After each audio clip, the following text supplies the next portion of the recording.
Hold your breath. Make a wish. Count to 3. Come with me, and you'll be in a world of pure imagination. Nope, scratch that. Reverse it. As I'm sure you know, those are lyrics from the iconic Willy Wonka song, a character that Timothee Chalamet will be taking on in a prequel film about the character's early life. And with the trailer dropping a while ago, let's just say the feedback hasn't been... You see, I'm something of a magician, inventor, and chocolate maker. Good. Chalamet seems miscast to many and doesn't seem to be tapping into that same unhinged energy that Gene Wilder just had. Any signs that they are slowing?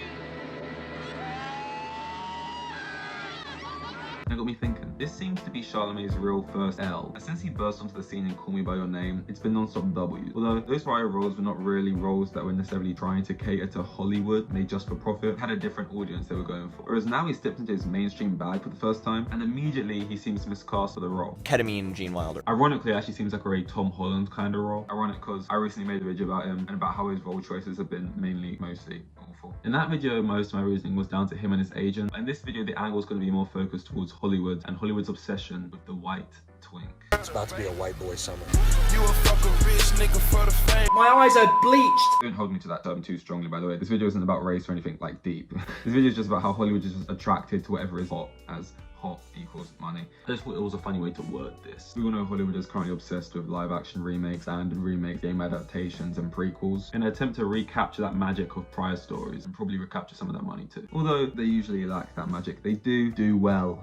They do usually do well financially, and that is enough for them to keep doing it. Uncharted is a huge franchise and is beloved by its devoted fans. Film talk was in the works for years, and apparently Nathan Fillion was going to be the guy to play Nathan Drake, but hey, it never went through. That's why it was probably surprising to fans that when the game did finally go ahead, it went ahead with Tom Holland. Oh yes, Nathan Fillion probably did age out of the role by then, but Tom Holland seemed on the complete other end of the spectrum. He seemed way too young, but this didn't really feel like a creative choice. It didn't really feel like we want a younger Nathan Drake, so let's go get Tom. This kind of felt like we want Tom, so Nathan Drake's gonna be younger. You've seen Hollywood literally try and set up an identical thing, Holland to be like the next James Bond also. And I get it, that is certain butts in seats, and that is huge for people about to make a game adaptation movie when so many prior attempts have failed to make any profit, and lo and behold, made around £300 million profit, regardless of poor reviews. And yes, you may have noticed the audience score being high. This is a common theme because stands will show out for you and your jawline no matter what. Like in that video I mentioned earlier, its new series The Crowded Room, and I was talking about how it got panned. Now I've actually seen it, and although I was actually pleasantly surprised by it, there was no shock finding out that similar extreme ratios existed in the reviews for this project also. Chalamet has always had huge internet infatuation, but was never as exposed to the mainstream audience like Holland was with Spider-Man. The second he was exposed to a fraction of that audience even with June, and his stock only continued to rise, it made sense that the next big remake prequel film, they would call on Twink Chalamet and his rabid paying audience to come watch him play a young Willy Wonka.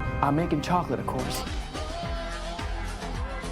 Chalamet has also had Nepo baby shout due to having family around the industry. And it didn't help when his agent or someone close to him thought it was a good flex to dispute a story that Chalamet had auditioned for Gladiator by stating that Chalamet has never auditioned for any of his roles. Now, this could be true and make sense considering his breakthrough role was under Luca Guadagnino, who apparently doesn't audition any of his actors ever. And if connections helped him get in certain rooms in the first place, then yeah, it's annoying of course. But ultimately, when you put in an Oscar-nominated performance, it becomes something that people can just get over. Not that that means it's now okay and right, but it's just what happens. Like when the end product turns out good, the means to get there is a little bit more digestible. Although when you start to be offered roles that you seemingly aren't the best fit for, those prior comments about not auditioning start to look a lot more damning, and it begs the question why there wasn't auditions held where they would have found the best actor for this particular job. Obviously, once you're established, auditioning becomes a distant memory for you, a part of that early graft. You'll read scripts and you'll do screen tests and stuff, but rarely properly audition in that same way. Like Leonardo DiCaprio isn't still waiting around in waiting rooms to impress casting directors. He's Leonardo DiCaprio, and his work at this point auditions him for itself. And Timothee Chalamet is now too probably at that level, but Chalamet apparently never having to audition in the traditional sense for anything, even in his earlier stuff like Beautiful Boy or Lady Bird or Little Women or The King, which sure he is amazing and all of, is still kind of crazy. There's talent and then there's backing, and both things are definitely in effect. I haven't mentioned this yet, but Chalamet is one of my favorite current actors right now. I just had to mention that because I think this was starting to sound pretty bitter.